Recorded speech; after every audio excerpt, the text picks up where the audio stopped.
خب پاسپورت‌های یک خانواده عزیز دیگه که نگین گروپ رو برای انجام پروسه شهروندیشون انتخاب کرده بودن پس از 5 ماه به دست ما رسید و ما به نیابت از اونها رو باز کردیم.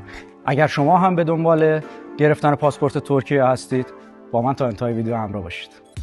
خب این خانواده عزیز متناسب با شرایط و اهدافی که داشتن یک واحد 2 خوابه و 2 واحد 1 خوابه را از این پروژه انتخاب کردن. اما شما میتونید با انتخاب ارزان ترین حالت ممکن یک واحد 2 خوابه دوبلکس و یک واحد 1 خوابه به ارزش 385,000 یورو یا اقتصادی ترین حالت ممکن 3 واحد 1 خوابه به ارزش 415,000 یورو که کلیه مخارج انتقال صنعت‌ها و پروسه شهروندی داخل اونها اینکلود هستش رو انتخاب کنید.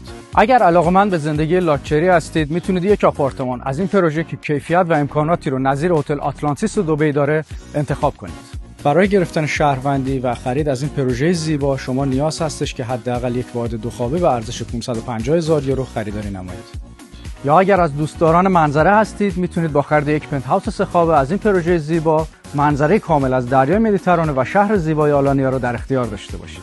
قیمت این پنت هاوس زیبا 590,000 یورو هستش که با متراژی بیشتر از 200 متر در اختیار شما قرار خواهد گرفت. شما میتونید برای گرفتن اطلاعات پروژه و همچنین بررسی شرایط و اهداف خودتون به صورت منحصر به فرد برای خرید ملک هایی از ارزان ترین ها تا لوکس ترین ها در شهرهای آلانیا و استانبول با شماره‌های درج شده در پیج ما در تماس باشید.